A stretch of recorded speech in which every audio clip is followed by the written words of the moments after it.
Greetings, fellow travelers, and welcome to another Tech Talk. The Arch Linux April ISO is about to drop, and with it, the official Arch installer script version 2.4 has reached release candidate stage with some exciting improvements, particularly an awesome new menu system. Let's look at it now.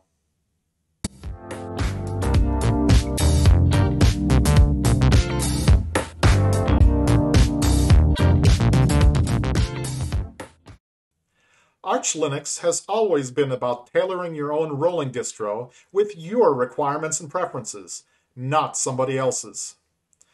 That means that you have to manually configure and install all the components yourself, called the Arch way. This can be a complex task for many, even with online tutorials. So over the last year, Arch has begun shipping a simple Arch install script by default. Archinstall 2.4 is an exciting new release, so without further ado, let's boot up a pre-release April ISO I just built on a KVM and give it a test drive. So here's the familiar boot menu. Let me just fix the screen resolution for this KVM. I like to set 1920 by 1080 in the boot line, so that we can make better use of the screen resolution. Here Arch Linux is coming up.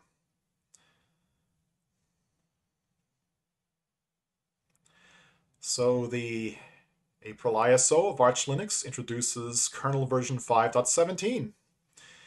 So let's set the font to Terminus 128N. There, that's a lot better, so you guys can see what I'm typing. Let's do an LSBLK, and it shows that we have our virtual disk, a 32 gig disk that I have prepped for this demo. So let's install Arch Linux to it. Before we do that, though, we're going to do some housekeeping. First, we want to do a pacman-sy to update our repositories, and then install using pacman-s. We want git and python-pip. We'll hit enter. Let that install. It pulls in a bunch of dependencies, 20 of them. We'll let that do its thing. There we go. So let's clear the terminal, and let's do a pip uninstall the current Arch install script, which is still on version 2.3. So with pip uninstall arch install, we'll proceed with that. Yeah, version 2.3.3. All right. Now that old arch install script is gone. So let's pull in the new one with git clone https://github.com/archlinux/archinstall and hit return. There we go. It's cloned into the Arch install directory, so let's cd into it. And let's do Python setup.py install and hit enter. And there we go. Arch install version 2.4 release candidate 2 is now available to us. Okay, this is exciting, so let's check it out. We clear the screen and just simply type arch install and hit return or enter. And there's our new menu system. So we've got English as the language, US keyboard layout. Let's select the mirror region by hitting enter or return. And for me, I'm in the United States, so I like the United States mirrors selected using the space bar. And for the hard drives, we've got /dev/VDA, which is our 32 gig demo drive. For the disk layout, you just navigate with arrows. Let's wipe all the selected drives and use a best effort default partition layout, and that shall be BTRFS. And we'll use the default structure for BTRFS. And we won't do encryption today. We'll use swap, which will be ZRAM. We'll select the bootloader. Using the arrow keys, we'll do Grub today. So we do Grub install. The host name for this machine, I'll give it install test. Very good. We won't set the root password. We'll leave the root account disabled. It's good security practice. I'll give my new username as Steven, of course, and the password a super secret. It's going to be a weak one, of course, but we'll just use it for demo purposes. Let me enter my super secret password again. There we go. And we'll just arrow key down to confirm and exit and hit return or enter. We're done with the account creation. So next, let's specify a profile. So we'd like to do a graphical environment, a desktop. We can also do minimal, server, and Xorg if you want. We'll do desktop today, since that's what I suspect most of you want to check out.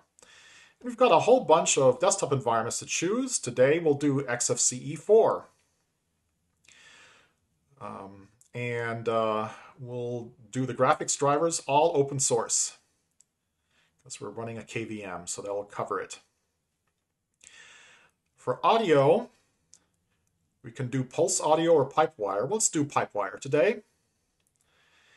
And Linux kernel is already pre-selected, but I also want LTS. You can also do Zen and Hardened if you want, but let's spacebar select Linux-LTS. There we go.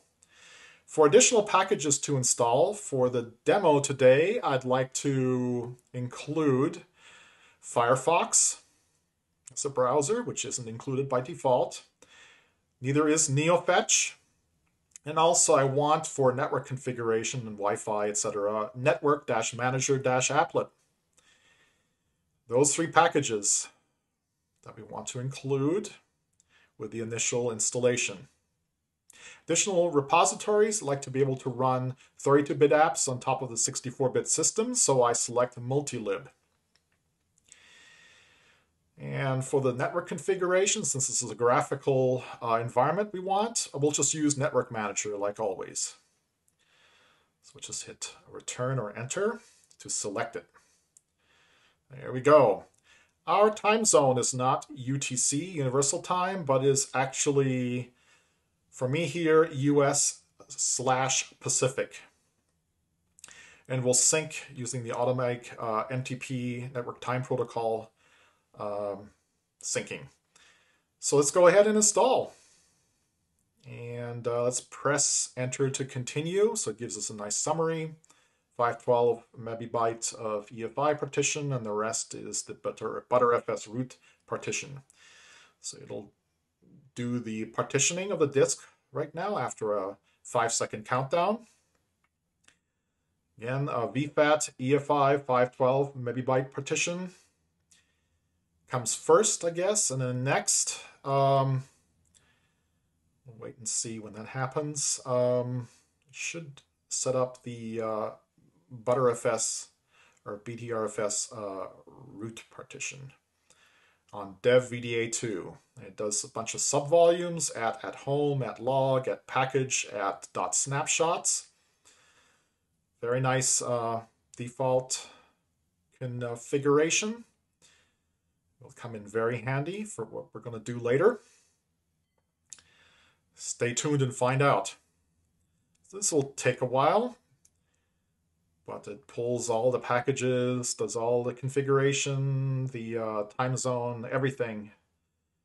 Grub install, account creation, just about everything you would normally do by hand. And it's done. So let's not cheroot into the newly created installation because we're done for that.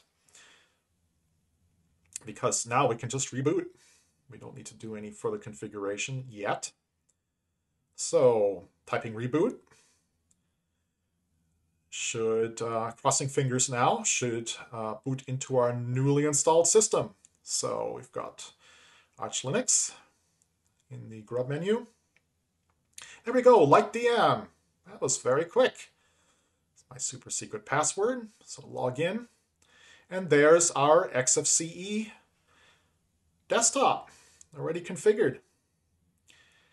So let's change the screen resolution again to 1920 by 1080 and click on apply. We'll keep this configuration. That looks better already. And next, let's change to the Adwaita Dark appearance and make those fonts just a little bit bigger for you guys by about 2 points. Let's make it from 10 to 12. That's a little more legible.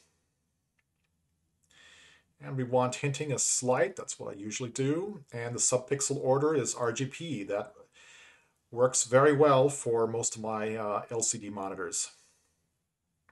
Okay. So let's quickly log out and log back in again with a super secret sauce password to make sure those configuration changes take hold. All right, let's give it a new desktop wallpaper. So these are the standard XFCE as shipped wallpapers. Very nice to start with. I'm gonna stick with the spring theme today. Something nice and green. I like that a lot. Nature's always beautiful. Or almost always. Cool. So looks like we've got a fully functional XFCE system. Let me just launch the terminal and let's make it full screen. And let's type neofetch here and see what we got.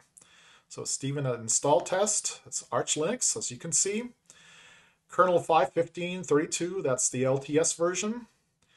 515 Pacman packages. Bash is version 5.1.16. XFCE 4.16. Yeah, just about everything else is default. A very light system. Under 500 megabytes consumed out of a 4 gig KVM. Okay, pretty cool. Let's check the swap situation with free-h. So you can see we've got swap also configured. It's around 2 gigs. Swap via ZRAM. And I'll confirm it for you in a moment. So let's clear the screen and let's check the file system table here. So as you can see, it's a very simple setup. We've got 2 partitions, VDA1 and VDA2. And so VDA1 is our EFI boot partition, and VDA2 is our BTRFS or ButterFS root partition with all the subvolumes configured and what looks like to me to be some pretty decent defaults. I don't see anything really wrong here that I have to modify. If you want different options, mount options, you can do it. Slash and slash home is configured, so that means Timeshift will work. But before we do that, let's do a systemctl list units. So I want to show you guys what all the units are that are running currently in our system. A whole bunch of them. I don't see anything unusual here. You guys can pause this video anytime if you want to take a closer look. Yeah, network manager, uPower, all the usual suspects are running.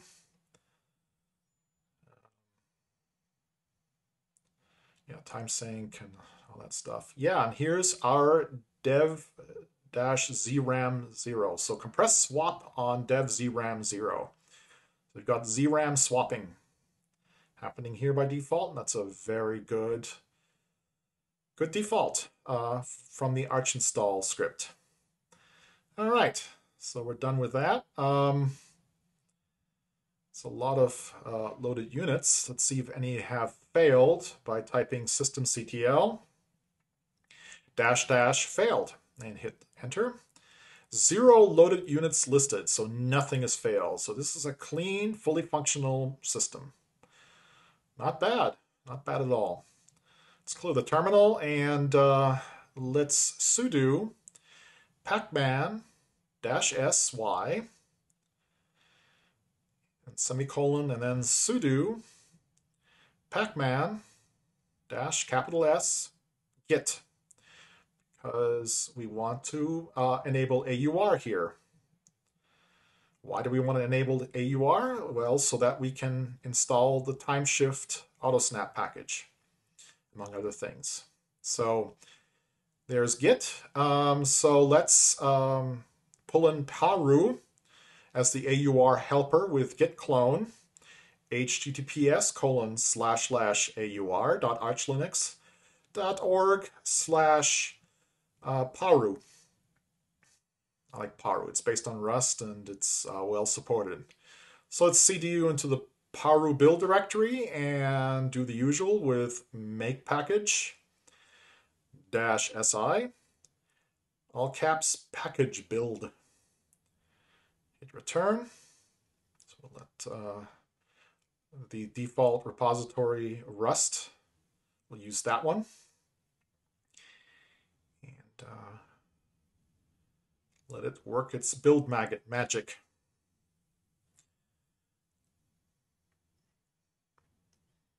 It's compiling a whole bunch of stuff, and it's ready to install. There we go. So we should now have Paru as the AUR helper available to us. So let's remove the build directory with rm-fr paru.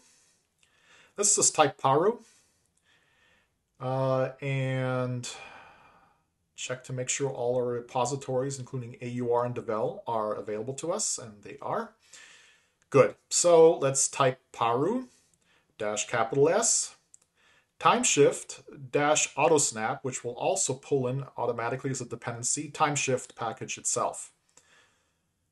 We just hit enter, and yes, it does. Timeshift 21.09.1.2, I think, will be installed. We'll just hit enter and just do all the defaults and let it build.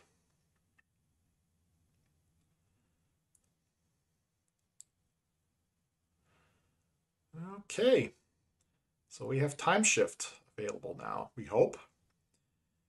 So let's close this terminal. Let's go to the applications menu. It should auto install in system. There it is, Timeshift. So let me give my password. So yeah, detected a BTRFS root file system on dev VDA2. It's the primary partition for storage.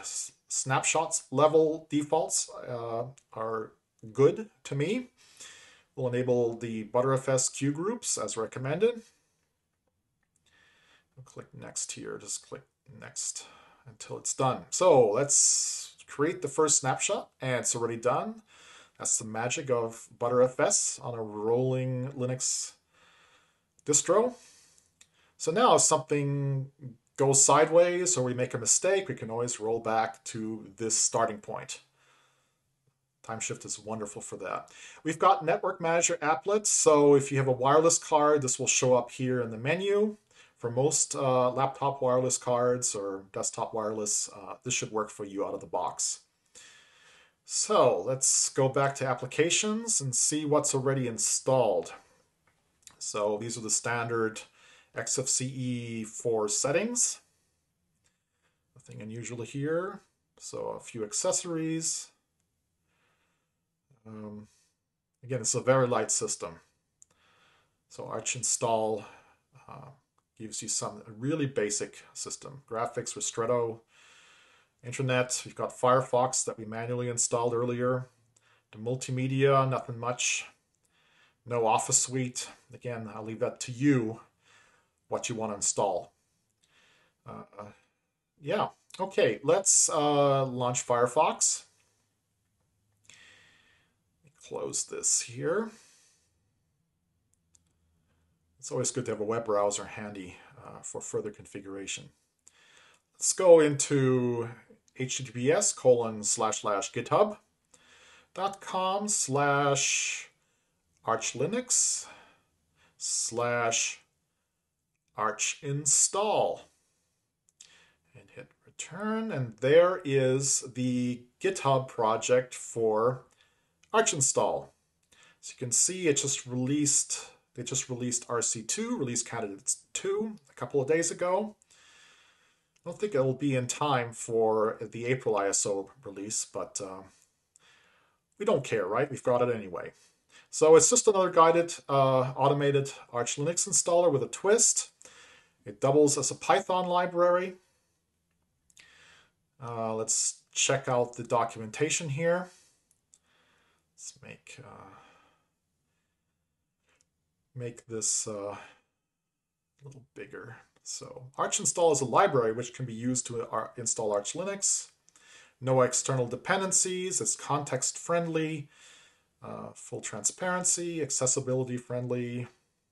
You can use a eSpeak interface. You can use the guided installation, which we just did. Or we can use it as a library, like I just said. It's a Python library, a Python module. So archinstall is a binary. So it provides a lot of very thorough API. So as I said, we just did the guided installer. You can also script your own installation. Yeah. So they're very conservative. They try not to introduce any breaking changes. That's a good thing. If you want to create an automated install process, they give you a nice example here. Nice Python script, since this is a Python library as well. So you can take a look at that and modify to suit. You can also do a MAC address-based unattended installation. It's very powerful, so if you want to mass deploy Arch Linux workstations, this is how you might be able to do it.